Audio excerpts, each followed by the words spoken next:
Back here on the Morning Huddle, my name is RJ Ochoa, and I am joined by one of the very best to ever do it in any walk of life, one of the most talented athletes in a lot of sports, really, and I have a lot of questions to get to him with. It is the one and only Roger Clemens. Roger, thank you so much for taking the time to join us here on San Antonio Sports Star. You got it, brother. My pleasure. So you were telling me that you had some questions about the Dallas Cowboys. I have a lot of questions for you, but I'm going to give you the floor. What did you want to get into relative to the Dallas Cowboys? Absolutely. So full disclosure. So let's just go through So first of all, my wife, her family, she was born in Arlington, and she actually did a little of the Cowboy cheerleading stuff. Had a good time doing it. So my oldest son, Kobe, he's a Cowboys fan. My number 2 son, Corey, I did a commercial in Tampa Bay at the stadium way back when, and they gave him a bunch of Buccaneers stuff, so he's a Bucs fan. Number 3, Casey, he's a Cowboys fan. My youngest one, who's playing for the Phillies still, he's a cheesehead. I did a commercial there at Lambeau when he was little, and they brainwashed him. And then, of course, I was a Raiders fan forever.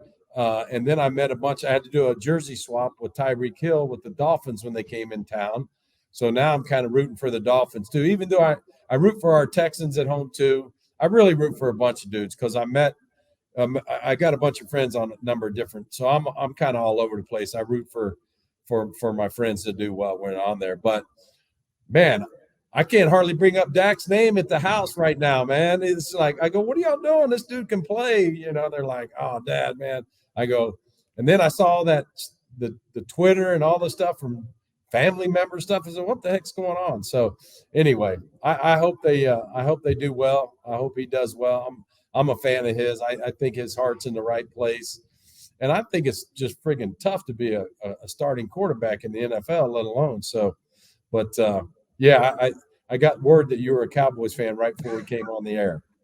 So I just so much cool stuff to get into. Obviously, we don't have the time for all of it, but I got to be honest with you, Roger. Whenever we talk to or I talk to different athletes and interview them, they come in, they parachute in, and they're not fans of. You brought up Dak. A lot of people are. I mean, you know how it is. And so it's kind of refreshing. I mean, Roger Clemens, obviously all-time dude in my mind, but you kind of went up a notch, if I'm being honest. So you're a fan of Dak. You want them to bring him back. You want to see an extension. You want to see him a part of the team for a long time, as I understand it. Yeah, I think you got to give him another go. I don't know how long you lock him in for, but I think you got to give him another go. They got a really good. Their defense is getting better. He's got some weapons out there, but if they are not together in the locker room, you got no chance. I mean, I can tell you that's in any sport. If guys aren't on board with one of your main stars, your main leaders, that's definitely a problem, as you know. So, and again, I've talked about it many times. In our sport, in Major League Baseball, it's really cool that you can hit the ball 400 feet or do this or throw 95, 98 miles an hour. That's great during the season. When you get to late September and October, you better have 2 frontline guys that can throw it and command it and be pitchers, not throwers. And you better have some guys that aren't allergic to leather out there behind you. They better be able to catch it. And same thing in the NFL. You better have a defense. If you're going to get deep into the playoffs, you got to have a defense. If your guy can throw it, you got Mahomes, guys like this that are, a different breed mentally, which is what they are. Physically, they all have it. I mean, I don't think you'd be a quarterback in the NFL physically if you weren't ready. And you have control over that. Mentally, you have to crush people. You have to be unflappable. And the same thing in the NBA. I told them I'm not really a big fan of the NBA during the regular season because they don't play defense. You get 35, you got your 35, yeah. You got your 38, yeah. Then they play defense the last 5 minutes of the game. When playoffs come, they start playing defense. They get up in your face. They're giving hard fouls. I enjoy watching the NBA come playoff time because guys, they're playing for keeps and they get in each other's face. So, again, Dak, I understand that, but I think he's got a team unless, again, they're not together behind the scenes, which we don't see. Again, I'm just like you. I'm on the outside looking in on that. I'm not in the locker room. They better be getting along. Wow. Roger Clemens, the GOAT. Of all the things that I envisioned in my life talking to you about, I never would have thought that we would have gone down this path. But lo and behold, here we are. You're with us on behalf of the Color Guard Classic. I have some questions about that as well. But you know better than really most human beings about you kind of outlined pressure and what comes with that. There's a really isolating feeling to being a pitcher, obviously, and you mentioned September, October. That's a similar feeling, obviously, to what Dak Prescott experiences. It has, I think, as somebody who's gone through it, you have to believe that there are just people out there who are kind of made to do that, and you can't teach things like that. Whether it's Dak or Mahomes, obviously, is a great example of that. But what's do you believe that is something that can be harnessed, that can be trained, that can be developed over time, or is that simply something that it's a pass fail proposition? You either have it or you don't. Yeah, well, what I believe in is those players you're talking about. You make people around you better, and you elevate their game, and that's what you do. I mean, again, I went through 3 transitions. Physically, I got you. It's my fault if I'm not in shape. So all those miles that you don't see that I'm running on a AAA field or around the stadium at night, and I'm getting my miles in, that's one thing. Then the mental part of the game, which I think is the most important thing, because everybody's good at that level. Everybody can hit. Everybody can run. Everybody throws hard, blah, blah, blah.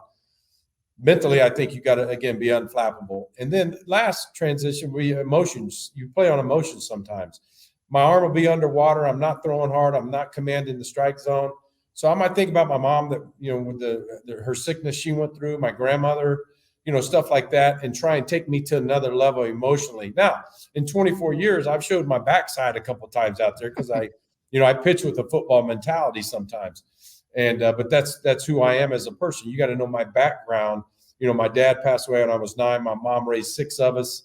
She worked 3 jobs so I could have a badass glove and a sweet pair of cleats. And she always taught me, just like my grandmother. My grandmother said famously, if you're a ditch digger, be the best damn ditch digger in the country. And that's anybody that, like yourself, that loves your work, loves what you do. I can hear it in your voice. I can see the passion and you enjoy what you do. So there's some other guys that, they experience a little bit of failure and they're done. I mean, right. you never hear from them again. So all that figures into it. I mean, that's, again, it's your mindset and how you go about your work. And but I loved what I did for 24 years. I don't miss it. It was a lot of work. Had some wonderful teammates. I still get on my milestone 300 game win night or 20 strikeout game or whatever. I get great texts from all my catchers and different teammates. That's what means the most to me. And I see those guys with the work that I do now. So the work that I do with the Astros or the different teams, go down and visit with guys, I enjoy doing it. Great advice, just really for any walk of life, from the GOAT, Roger Clemens. Very cool that you kind of get to relive those things on, different anniversaries or whatever. And I think those of us who imagine life as professional athletes, you hope that would be the case, obviously. So it's awesome that you obviously have that going on in your life. You mentioned the work that you do now.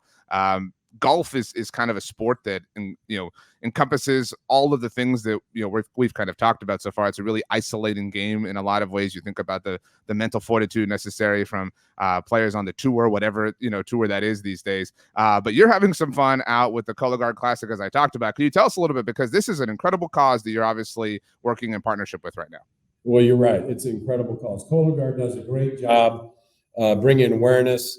And like I said, we were talking to some of the guys at the dinner last night.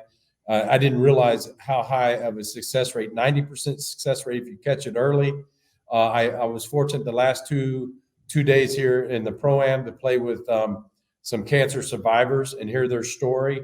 It's pretty remarkable. And we're out there on the golf course enjoying, like I told them, it's Wednesday or Thursday. We're out here playing golf. We're upright. We're on the right side of the grass. Congratulations on that. I love the game of golf. I've been playing it for a long time. Obviously, golf for amateurs like myself, better days than others. But I get to come out too, and like Jerry Kelly, spokesperson for Color Guard and Exact Sciences, heard from their people of what they've been able to do, and this event's incredible for the Champions Tour. I don't know that there's one that's really any bigger. The staff and the people behind the scenes that I've met, they go above and beyond. I mean, it's just a great event. So when they asked me to pop over here and play in the event again, I did. Like I said, I played it like 3 years ago, and it means a lot to me. I mean, I have the Roger Clemens Foundation. We help at-risk kids, underprivileged children. So we get to see those guys out here. But again, the game of golf is something I enjoy. I've met far more business opportunities through the game of golf than I ever playing Major League Baseball, playing with businessmen out here and stuff. So thank you for mentioning it. They do a great job, and we love Cologuard and Exact Sciences. They do a heck of a job out here. Oh, no problem at all. You guys are out at La Paloma Country Club in Tucson right now. CologuardClassic.com, where people can learn more information. I saw you mentioned Twitter. I saw you hanging out with Justin Leonard. There's not a lot of dudes who sank a putt for their country, and Justin Leonard's up there. So he's a Longhorn, baby. Well, that Roger, is fine. Well, and I see your golf shirt on. I'm glad you're flying my hometown colors. Right. So, I didn't want to, mess things up. I do want to offer. I am a fighting Texas Aggies. That's the only place where you and we differ a little bit. Listen, now we got to fight again because we're in the SEC. Before I could root for y'all just to beat Alabama. Right, exactly. Great night a couple of nights ago, actually, with the boys in maroon coming out on the right side of things on the diamond. Yeah. And I would be remiss if I can't believe I haven't talked to Roger Clemens about baseball at this point in time. I am wearing a Houston Astros polo right now. That is my team of choice. We have a lot of Astros and Rangers listeners here in San Antonio. Your thoughts as we get closer and closer to opening day? Obviously, it was a contentious ALCS last year with all the road teams winning. It was super fun. The Jose Altuve Game 5 happened on my birthday, so just a really powerful memory. I can't wait for the season to get here. What do you make of the Astros and Rangers' chances as we get ready for 2024? Well, first of all, I'd say that we've been spoiled in Houston over the last 7 years. Totally. What Mr. Crane and his staff is, what they brought to Minute Maid and for the fans in Houston, and we're spoiled really in the state of Texas now with the Rangers winning and Boch doing his thing. Great manager.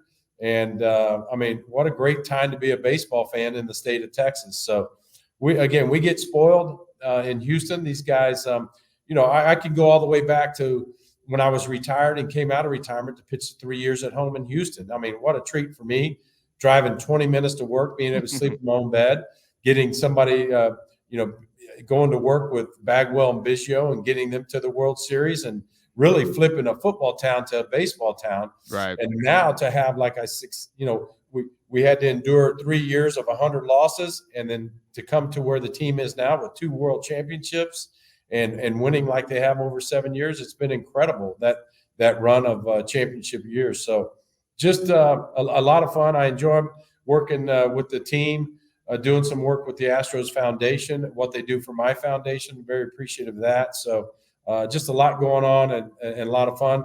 Going to bounce down to spring training next week. We'll bounce into Phillies camp to watch my youngest one who's with the Phillies and visit with some of the young pitchers. They're trying to learn a couple new pitches. We're going to show some guys some new pitches and we'll see what happens.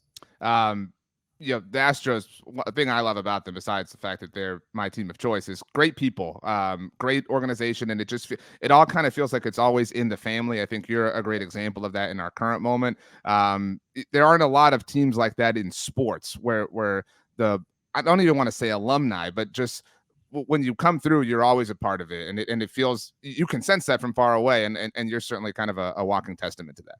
Yeah, when the guys asked me to bounce in to visit with some of the guys, I love doing it. I was one of those guys, one of those young pitchers, whether it be Hunter Brown or even JV sending me a video of his bullpen way back when of a couple things he was working on in his side work. So I love doing it. I'm very appreciative, thankful they asked.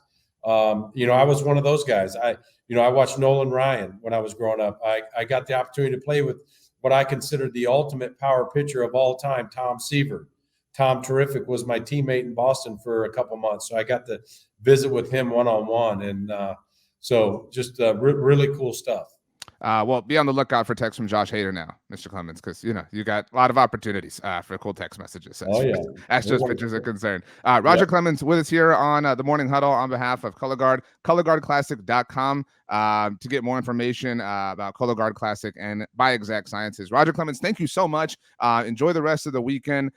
Enjoy all of baseball season if we don't talk to you. And can you guarantee the Dallas Cowboys win the Super Bowl, please? Yeah, and in the background, I expect to see a Dak Prescott bobblehead in the background on your shelves next time. You know what? I'll get one of those and a Roger Clemens one. You tell me which uniform you want I'll to get. I'll send you a Rocket Man one. You put him right front and center. If you do it, I will. And he doesn't shake his head no. He only says yes. I promise you I will do it. Roger Clemens, thank you so much. Nobody go anywhere. We'll be back right here on the Morning Huddle on 94.1 San Antonio Sports Star. Hook 'em horns, baby.